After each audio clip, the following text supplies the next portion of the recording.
Mercredi à 4 h du matin, des militaires des FRDC, l'armée congolaise, ont débarqué dans une radio appartenant au mouvement politico-spirituel africaniste, les Wazalendo. Ils ont tiré à bout portant et en pleine émission sur 6 personnes.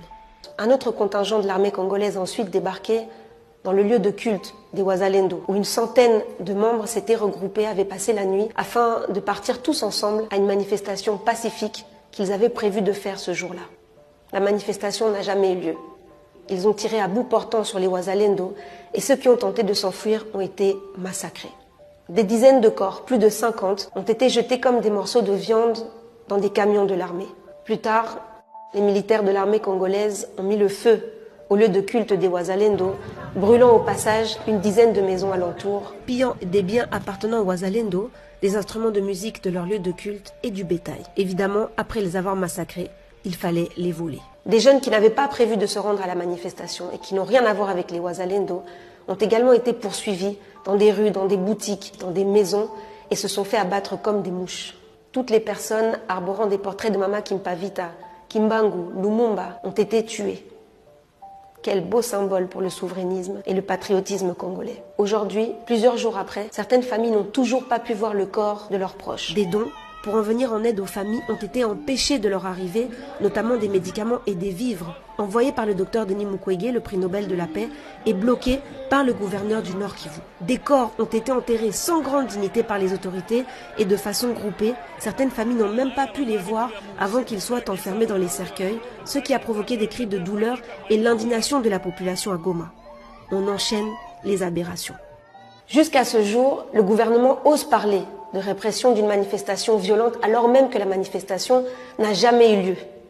La manifestation prévue ce jour-là et qui avait été interdite par les autorités avait pour but de protester contre la présence des forces onusiennes qui sont là depuis 22 ans et qui n'ont jamais réussi ni de près ni de loin à arrêter les conflits qui rongent la République démocratique du Congo depuis toutes ces années. On est en droit de se demander pourquoi ils sont vraiment là. Et on doit rappeler que cette manifestation avait aussi pour but de dénoncer la présence des forces de l'East African Community que Félix Tshisekedi a fait entrer sur le sol congolais, soi-disant pour nous aider à combattre l'insécurité.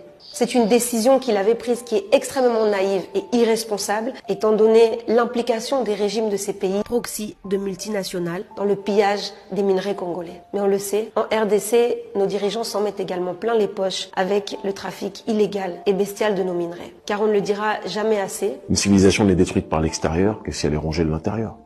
Et c'est cette élite-là corrompue qui est le véritable problème. Les Wazalendo ont l'habitude d'organiser des marches pacifistes, des manifestations pacifiquement. La dernière en date, on s'en souvient, c'était le 30 juin, jour d'indépendance du très peu démocratique et très néocolonisé Congo. Ce massacre de Goma, c'est un massacre d'État. Il vient s'ajouter à d'autres crimes impliquant l'État congolais, aux arrestations arbitraires de plusieurs opposants politiques, des journalistes et plusieurs militants de la société civile qui sont aujourd'hui emprisonnés et condamnés à plusieurs années de prison pour avoir exprimé sur la place publique leur opinion. On pense ainsi entre autres aux dernières condamnations en date, notamment le militant de la lucha, King Moïso, condamné à 5 ans de prison, l'artiste Delka, condamné à 10 ans de prison pour avoir critiqué l'état de siège dans une chanson. Notre confrère, le journaliste Tanis Boujakera, détenu depuis plusieurs jours. Le bilan de la société civile sur ce massacre d'État qui a été commis à Goma, il fait froid dans le dos. On parle de 97 personnes tuées, 105 blessés, dont beaucoup n'ont pas encore accès aux soins. Et on parle de plus de 150 personnes qui ont été arrêtées. Un gouvernement qui enchaîne les communications honteuses et humiliantes envers les victimes